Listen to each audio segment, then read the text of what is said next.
Hey everybody, today is Monday, January 29th, 2024, and we are here in Reading, Pennsylvania for one very specific reason. A reason that, let's get that car locked, for a very specific reason. We're at the Queen City Family Restaurant. Well, that's where we're parked anyway, behind it. They're not open anymore. This business went out of business a while ago. You know why? They got rid of their waffles. Fun story, while I'm here, I might as well tell you. So years ago, back when maybe I was in college or just right out of college, I came here with a friend of mine to get some food. She's like, this place is great. She was from the area. She said, it's fantastic. Let's eat here. We ate here.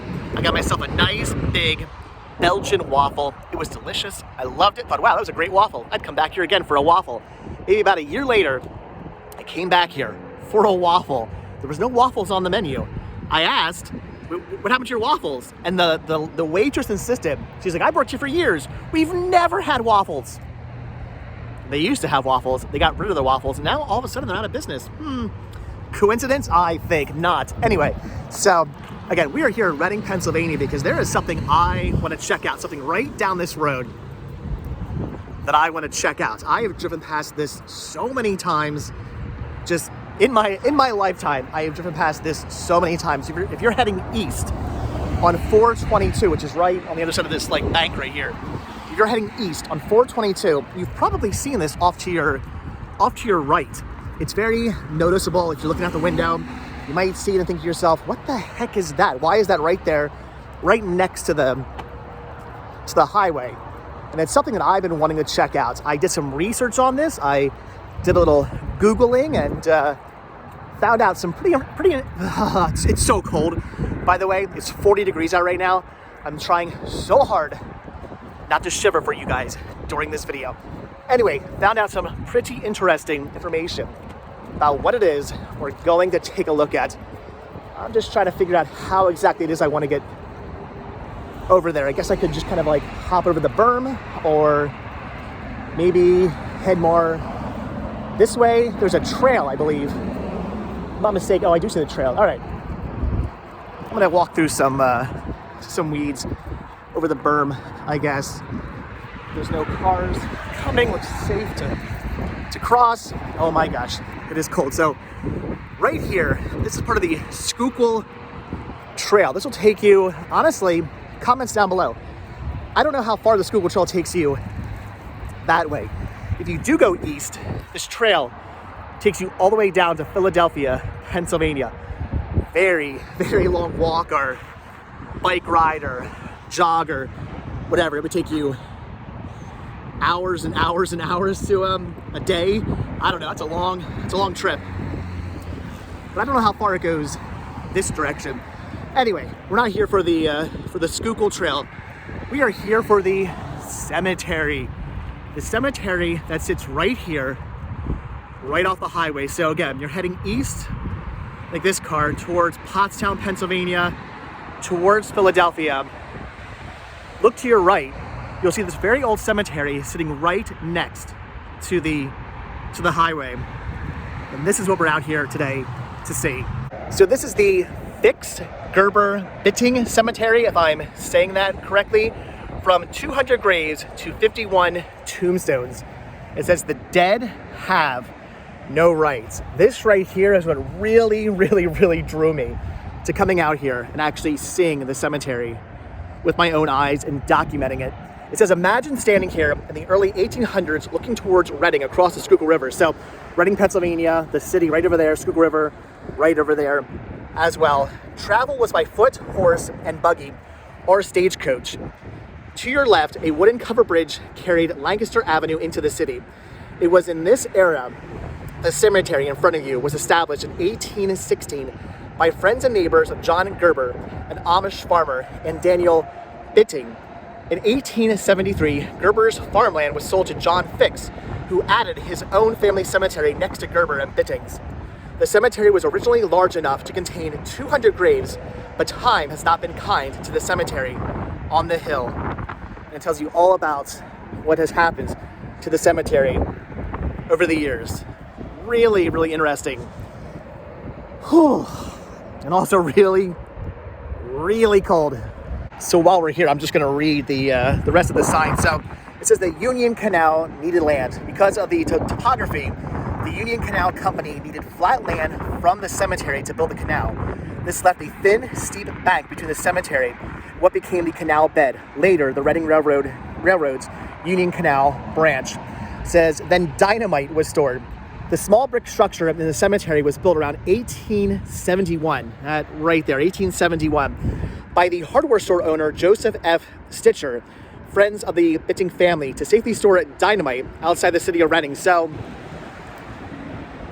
for whatever reason, they decided to they thought to themselves, we need to make a little shack to store dynamite. Let's build it in the cemetery? Weird place to set that up. Built on a stone foundation, the powder house has brick walls 3 courses thick. It has an unusual arched brick roof under the wooden roof. The original thick iron door and heavy lock bar were removed by a former caretaker because vandals were destroying the brickwork around the door to get inside. This video is extremely shaky. I apologize. Oh my gosh. Honestly, I thought it was going to be a little warmer out than it was today. I should have absolutely worn a heavier jacket. Man, it's cold. All right, so it says that next the railroads expanded. In 1884, the Pennsylvania Schuylkill Valley Railroad took property around the cemetery. In his 1894 will, Samuel Fix directed his executors to build a house near the cemetery. It was never built because his heir's lawyer filed a petition that stated it was impractical to carry out, as it was impossible to get to the cemetery because of the building of the Pennsylvania Schuylkill Valley Railroad. According to Fix's descendants, later access to the cemetery was by a dirt road that started from the end of Brigham Street Bridge and passed along the eastern border of the cemetery. And then it says, finally, the state built the bypass, which is 422, right here. In May 1991, Reading Eagle article, J.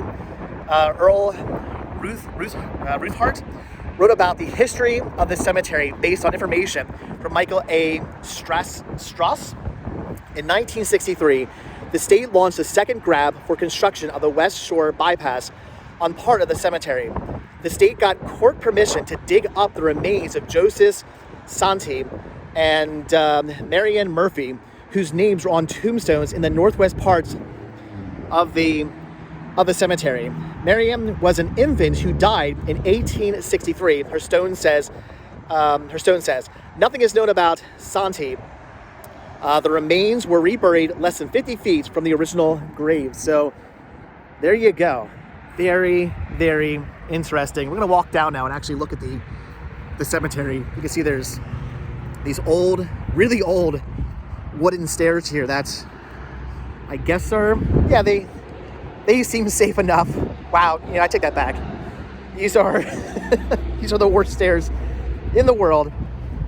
They're falling apart and extremely crooked and slanted. Those are extremely dangerous stairs, but we walk down them.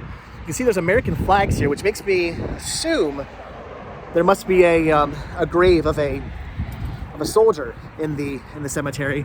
So this here was the old dynamite shack. That is crazy. Weird to think that they needed somewhere to build, or needed somewhere to store dynamite, and they built it on the property of the graveyard. I mean, granted, had this exploded, nobody was going to be hurt, obviously, and the city is way over there. So if this were to explode, it'd be a huge explosion, but the city is way over there. I'm going to assume probably not many of these houses, or really any houses, were in the general area. So, I mean, probably a safe place to build the dynamite house, but also kind of a weird place to build the dynamite house. I guess this is like 3 bricks thick, and then it has like an arched roof.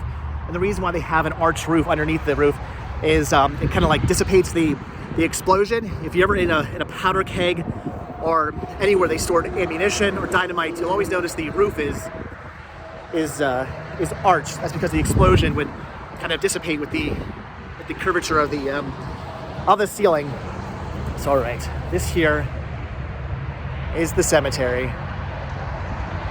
Not a very big cemetery, but apparently at one point, or maybe possibly still, 200 people buried here. What I think I find most interesting about there's a lot interesting about this this cemetery, but what is interesting is not all the graves are really, really old. I mean, this one here is, okay, granted, it's 100 years old, 1930, but you would think that all these graves would date back to like the 1800s. Some of them are fairly, again, newer-ish, 1939, 1923. So, again, not necessarily new.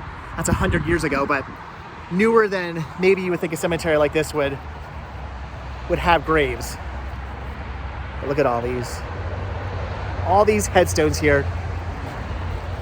Again, at one point, there were 200 people, or possibly still are, 200 people buried here in this cemetery. And it goes way down here to the very, very edge.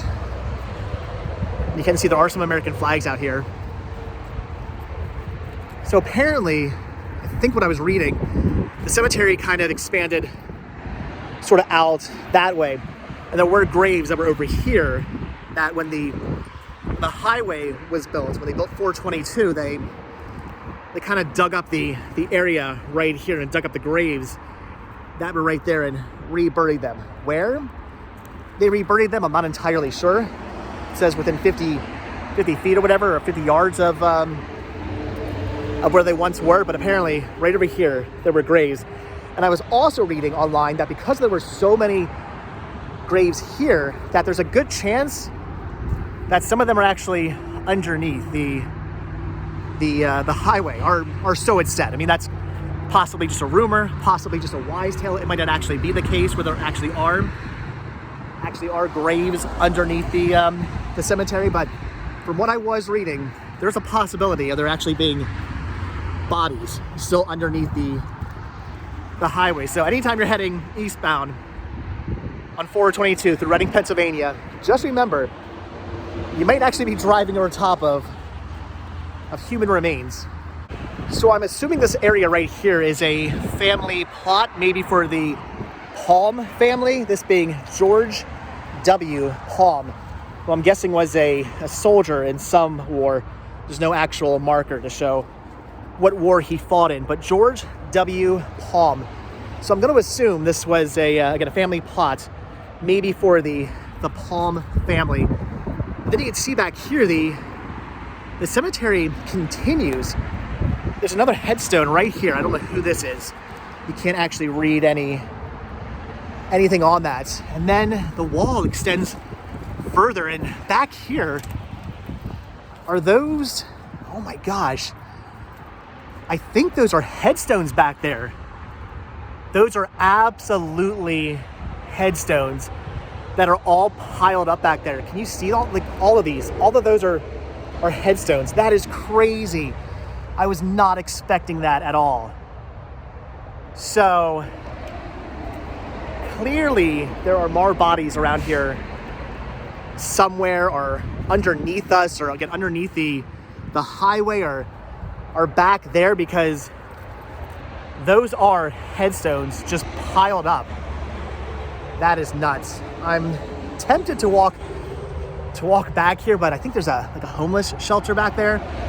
I don't know if I should, but I really want to take a look at those headstones. I'm gonna try to climb back there. Okay, I made my way kind of sort of back through, oh Jesus, back through the woods, and yeah, you can see, look at these.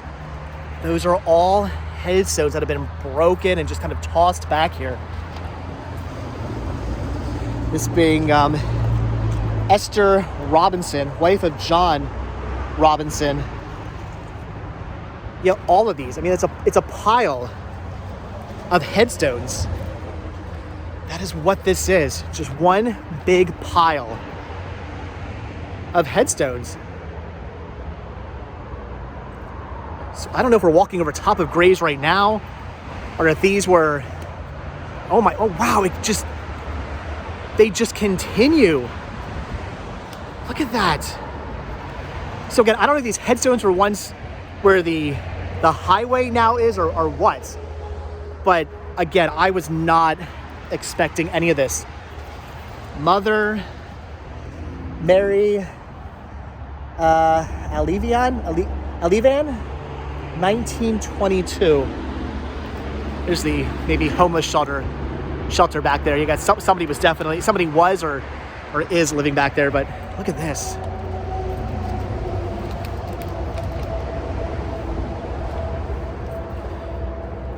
Wow. I was really not expecting to see this, and they continue back there yet. This is a shame. It is really, really sad to see the headstones just dumped back here.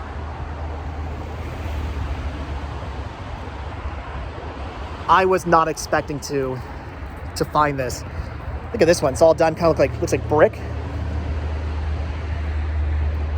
So clearly this cemetery was at one point much, much larger. It did say from 200 graves to 50 headstones. So those other 150 graves, I'm guessing we're looking at them right now. There's another headstone back here. A little one back here, look at that. That is crazy. Just to think that all these headstones were just tossed back here. This is why I put very little faith in cemeteries. I'm always saying in these videos, or a lot of times I say in these videos, that you buy yourself a cemetery plot and you think, this is where I will be for eternity. This is where my body will lie for eternity. This is where people want to come out and remember me. They can come to this graveyard. They can see my grave, my headstone. This is where I will forever be, possibly buried next to my loved ones or my family or whatever, or buried in some place I really, really like. And then someday this could happen to you. I have seen so many stories over the years of just graveyards being torn up and just things like this where headstones are just tossed into a pile next to a highway. Wow.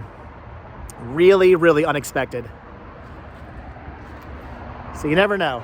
That plot that you've bought, maybe with your wife, where you plan to be buried for the rest of your life, you might be buried there for a while, but maybe not forever. Someday, somebody could come along and just dig up your entire cemetery and just toss your headstone into a pile next to a highway to essentially be forgotten about. I mean, people driving past here, they don't know these are down here. That is nuts. Again, this is really, really sad to see. I'm now walking back a little bit closer to the homeless shelter. I don't think anybody's in there. It looks like nobody's been living here for a really, really long time, or at least I'm assuming, but I just wanted to take a look at some of these other headstones here. Is that Michael Leas? Leas? Lees? 1902. Get a lot more headstones back here as well. The homeless camp was right next to some headstones. Oh my, wow, wait, hold on a sec. Look, all right, we're walking, I don't know if I should be walking through all this, but look back here. They continue. I'm not gonna walk back there, but all throughout there, more headstones. I cannot believe that. I thought they kind of ended here. Absolutely not. There's more over there. There's some down there, and they go way, I can see them going way, way, way back there. That is absolutely crazy. I'm really stunned by this. This is sad. Just all these headstones just thrown here. And the fact that they continue on, look at the helicopter, but the fact that they continue on back there is crazy. There's no good way of really getting back there, I think. I really want to go back there. I'm gonna try to get back there. I don't know if I can, but I really want to see what headstones are back there as well. Okay, this is kind of crazy. I'm walking through trees right now. I'm gonna have to walk on top of headstones just to get around these. Oh geez. So there's another headstone right there. More right here. There's one. This is a dumb idea. Really dumb idea. There's one right here. Just look at them all back there. Try to get. Oh my gosh, sticks and. Jeez. Wow. I don't know if that's part of the wall or what, but that is crazy. I know I keep saying that, but I don't know what else to say.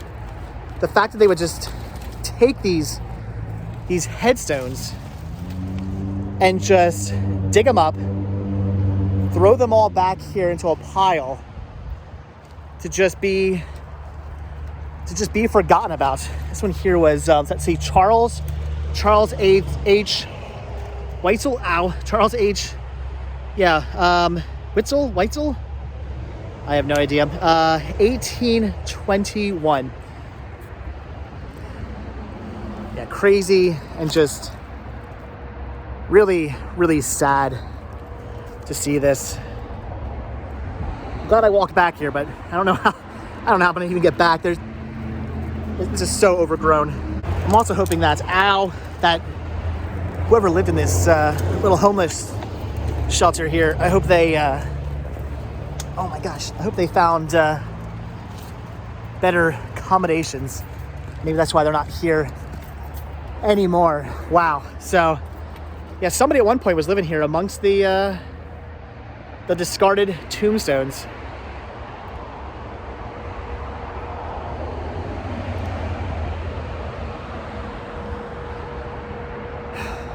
Yeah, that's it, again, crazy and sad. All right, let's head back to the main portion of the cemetery. I've been poked and prodded by enough sticks and picker bushes for one day. This is Milliken. Probably saying these names wrong. They were a Freemason. Look at that. Looks like 1912. 1870, 1912. Freemason just dumped back there. That is, I guess I'm saying crazy, but I don't know. I'm just gonna look at that little headstone right there. This might be a child. 5 years old. Is that what that says? Aged 5 years, 28 days, I think.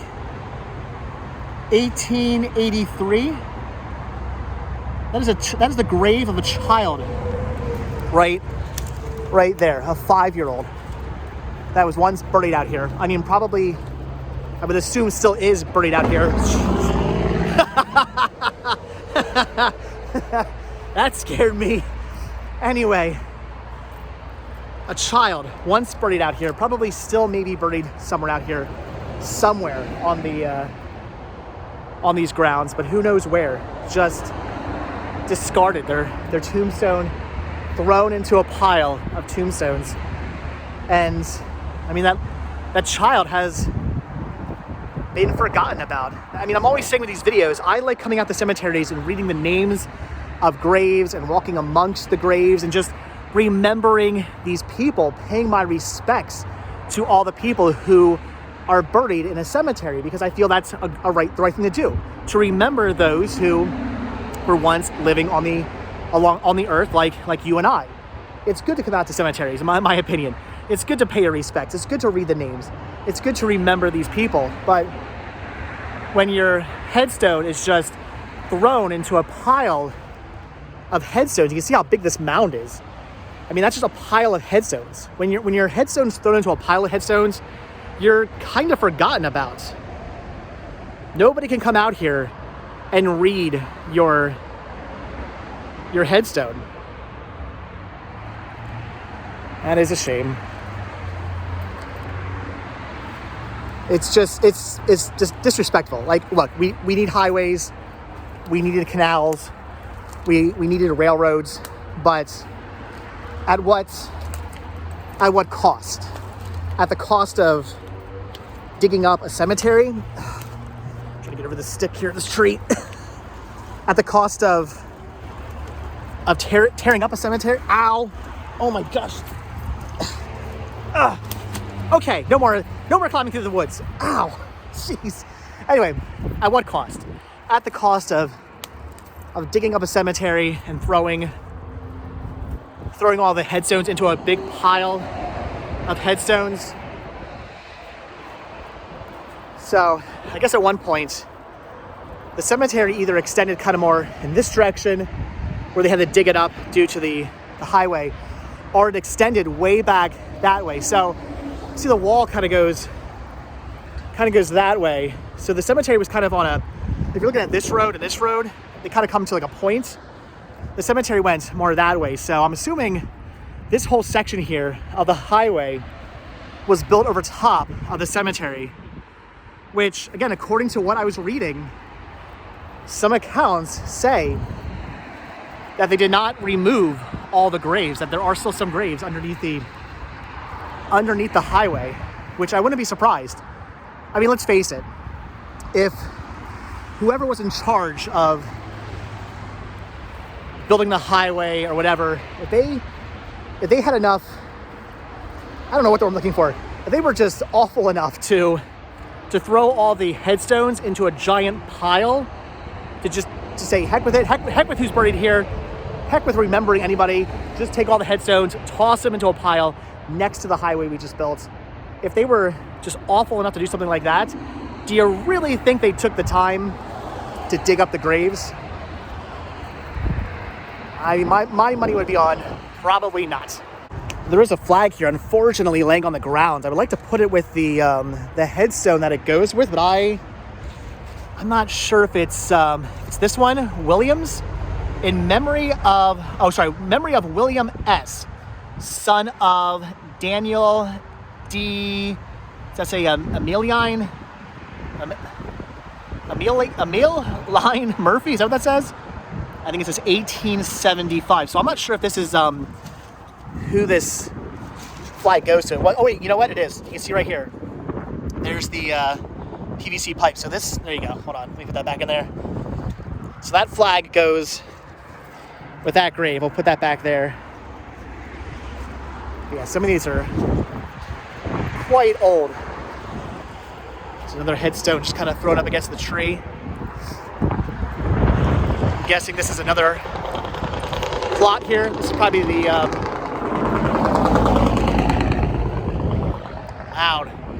This would be the grave of the Fix family. Samuel Fix and Sarah Fix. See the American flags planted here. This is Lorenz Fix.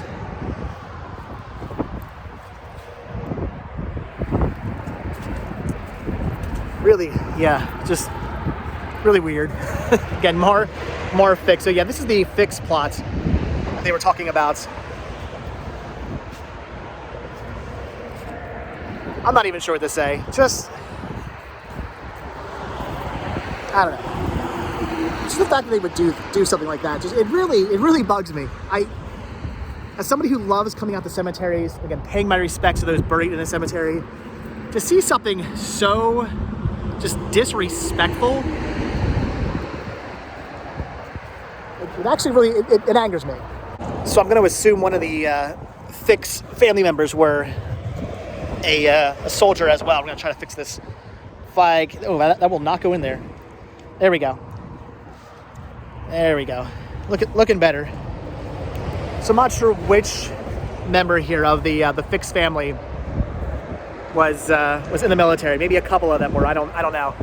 Interesting. I was gonna say obelisk, but that's not really an obelisk, is it? Still a really cool headstone.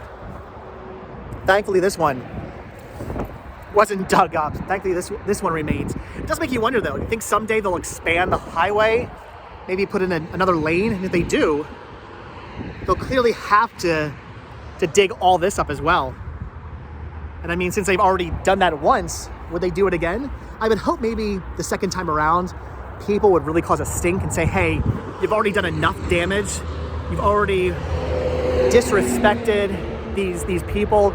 You've already desecrated enough graves. Let's not do it again. I would hope, but you don't know. Again, a bunch of the Fix family here.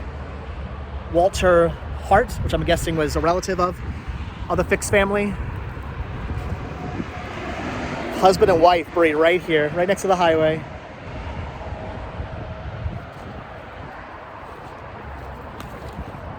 Mary Fix, Emma Fix,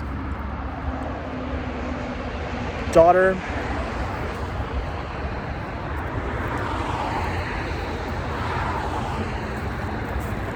I don't know.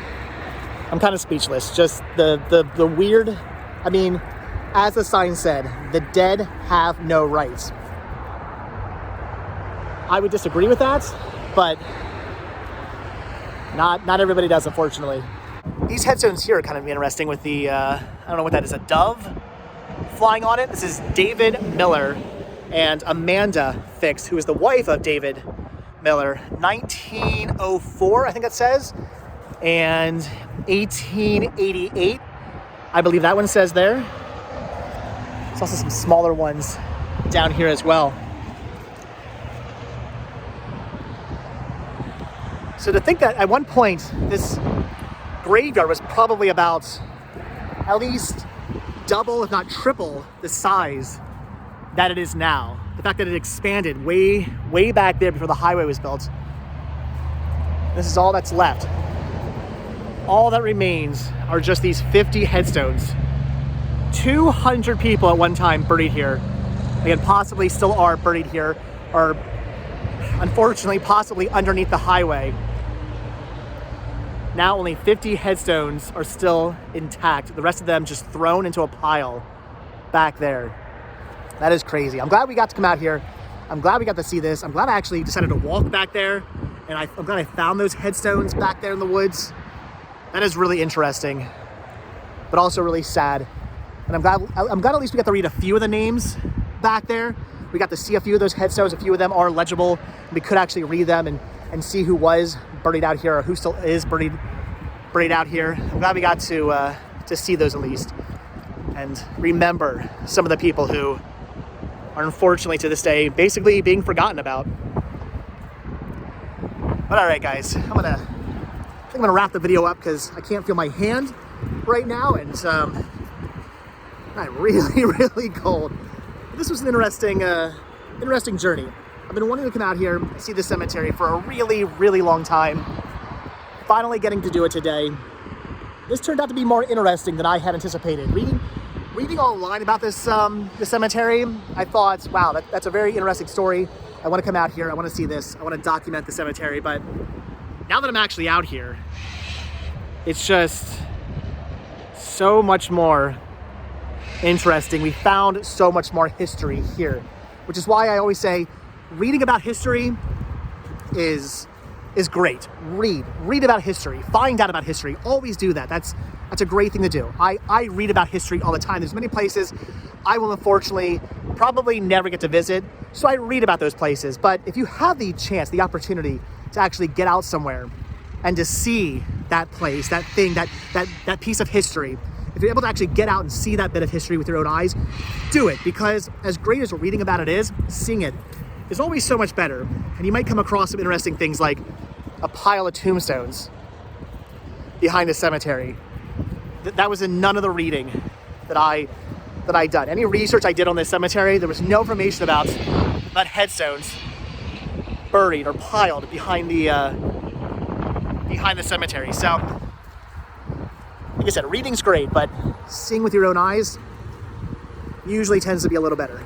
All right, guys, so yeah, that's gonna do it for this video. When you can no longer like physically close your hands, I can't make a fist right now with my hands at the moment because they are completely frozen. When it gets to that point, I think it's time to call it quits and head home. But I'm happy I came out here. This was a really interesting trip. Learned a lot about the cemetery.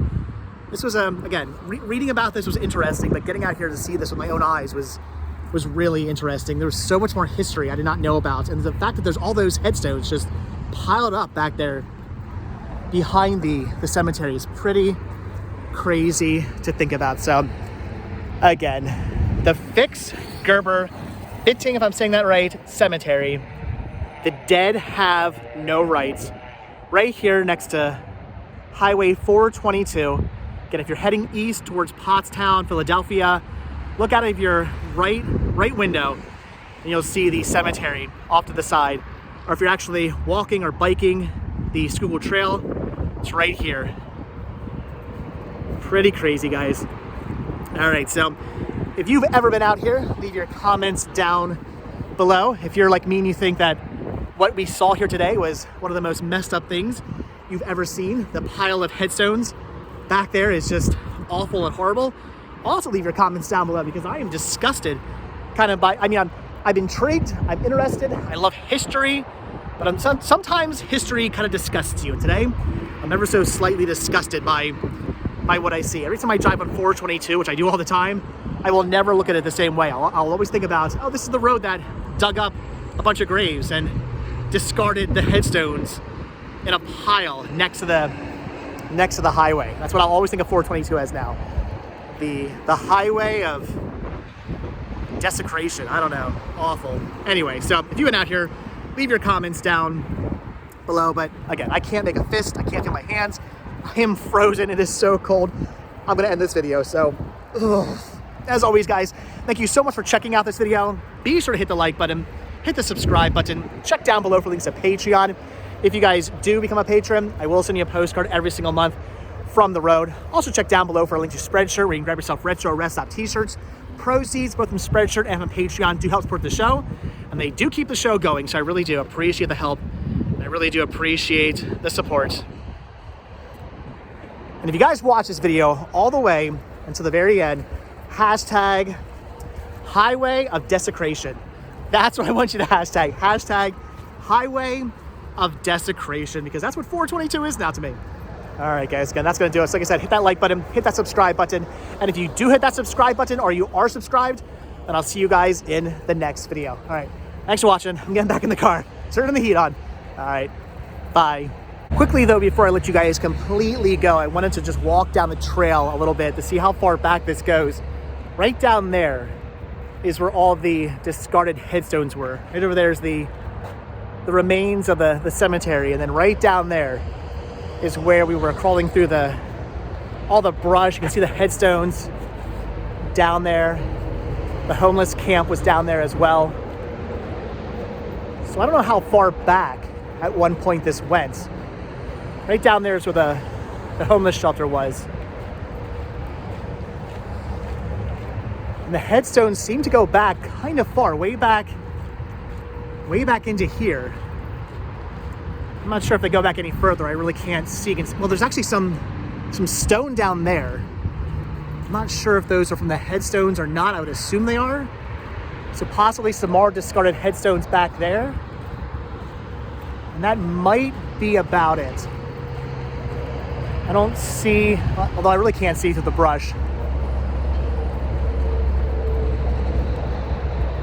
You can see there's a little trail here. I don't see any more headstones back this far. So I think that might be about it. Still though, pretty crazy to think about. Powell Bridge. In recognition of Dwight R. Powell, for dedicated service as a trail construction manager for the Schuylkill River Greenway Association. You know, as many times as I've driven underneath this little bridge, I've never actually walked over it. What the heck? Might as well while I'm here, right? Looks like they might actually be doing some kind of construction on the trail down there.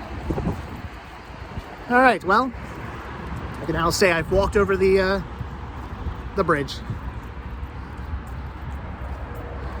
All right, that's done. Again, I'm cold. I'm going home. Thanks for watching, guys. Bye.